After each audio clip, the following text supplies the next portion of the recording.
Halo, selamat datang di Cacatan Redaksi. Inilah siniar yang membahas tentang jurnalisme, media, wartawan, fenomena sosial, dan absurditas yang terjadi di dunia maya. Saya, Doro Kakung, akan menemani Anda selama beberapa menit ke depan, dan topik kita kali ini adalah sebuah tema yang sangat panas, yaitu tentang wisata bencana. Apa itu wisata bencana?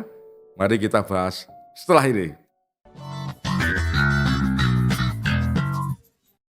Kita mulai dengan bencana di Amerika Serikat, yaitu kebakaran besar yang baru-baru ini melanda Los Angeles. Devastated Los Angeles. The Los Angeles fires in the Los Angeles area. Fires ravaging the Los Angeles area.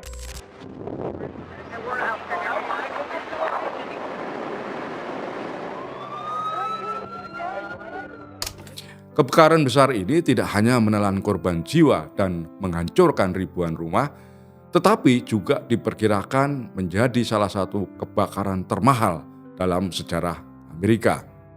Menurut laporan media-media di Amerika, kerugian ekonomi akibat kebakaran ini mencapai angka antara 250 hingga 275 miliar dolar Amerika.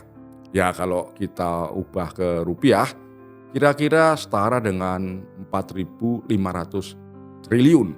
Satu angka yang sangat fantastis ya.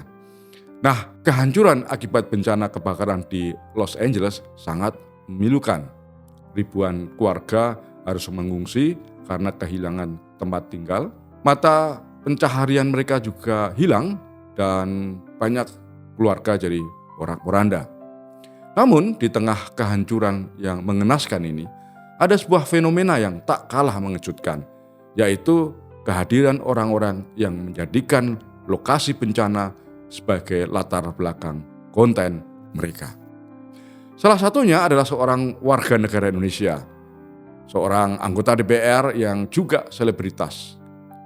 Dia mendapatkan kecaman dari warga lokal setelah membuat video di depan sebuah lokasi yang baru saja terbakar.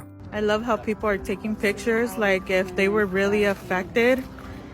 Dalam videonya itu, dia dengan penuh percaya diri berbicara di depan kamera, menggunakan reruntuhan rumah yang masih mengepulkan asap sebagai latar belakang yang dramatis.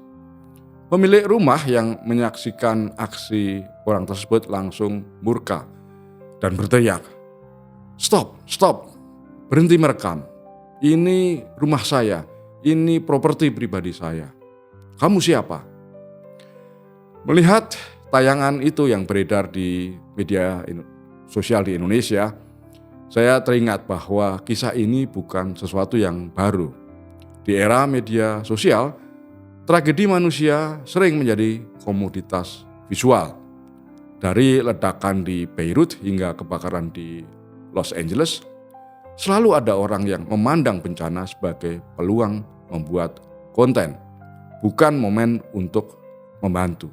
Pesohor dan anggota DPR Indonesia itu memang sudah meminta maaf atas perilakunya yang kurang layak di lokasi bencana yang mengundang kecaman orang. Memang ia mengaku bahwa kelakuannya memvideokan lokasi kebakaran karena diminta media dan wartawan di Indonesia, katanya untuk menangkal hoax dan disinformasi. Entah benar atau tidak, dan apapun alasannya, saya penasaran apa yang sebenarnya dicari orang-orang ini dengan membuat rekaman di lokasi bencana. Saya kira kita semua sudah tahu jawabannya, yaitu likes, komentar, dan validasi. Kita hidup di era hedonisme digital, di mana kebahagiaan diukur dari jumlah notifikasi di layar ponsel. Semakin dramatis sebuah konten, semakin besar peluangnya untuk viral. Dan apa yang lebih dramatis daripada latar belakang sebuah bencana? Masalahnya orang-orang ini lupa bahwa tragedi bencana adalah kenyataan pahit bagi orang-orang yang menjadi korban.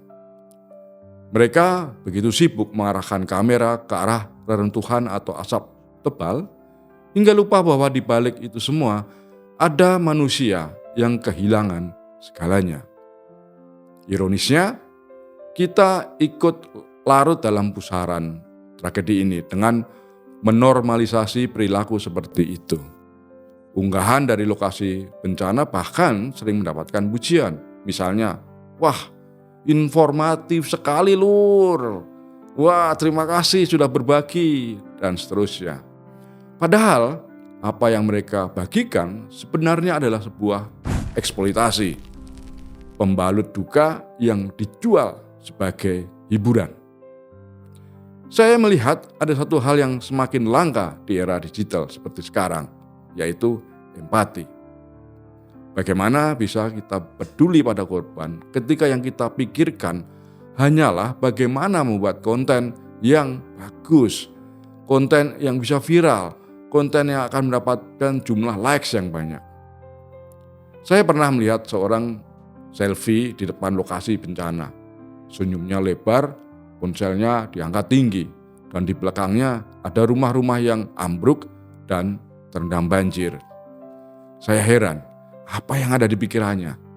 Apakah dia benar-benar berpikir bahwa itu ide yang bagus? Saya kira tidak. Tragedi bukan layar estetis. Lokasi bencana bukan studio fotografi.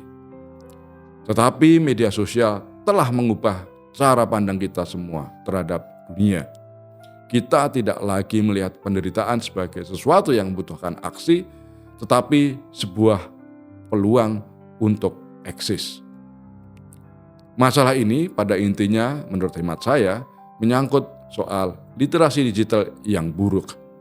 Banyak dari kita tidak tahu cara menggunakan kamera atau ponsel, tapi tidak tahu kapan harus berhenti menggunakannya.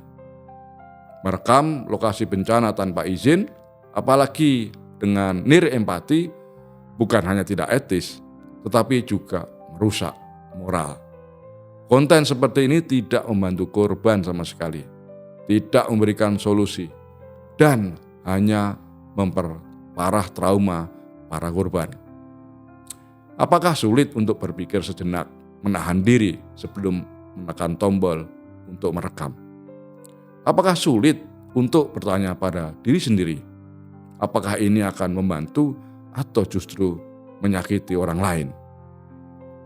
Sebagai anggota masyarakat dan pengguna media sosial, kita bisa mengubah agar fenomena seperti ini tidak berlanjut.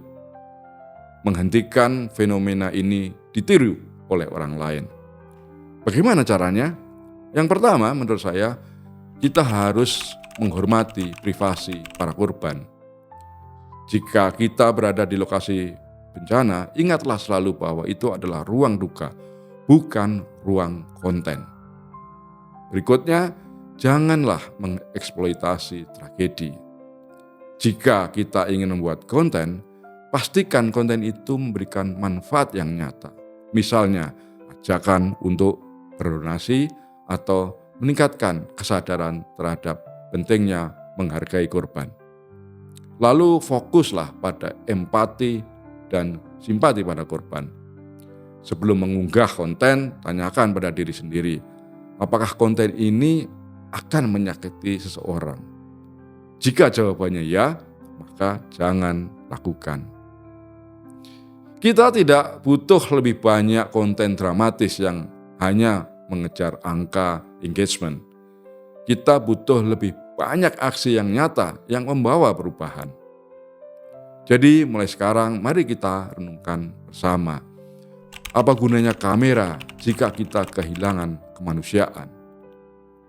Apa gunanya mendapatkan likes yang banyak jika itu dibayar dengan eksploitasi? Terima kasih sudah mendengarkan cacatan redaksi kali ini. Saya, Doro Kakung, pamit undur diri. Mari kita gunakan media sosial dengan bijak, empati, simpati, dan yang paling penting adalah dengan hati. Sampai jumpa di episode berikutnya. Tabik.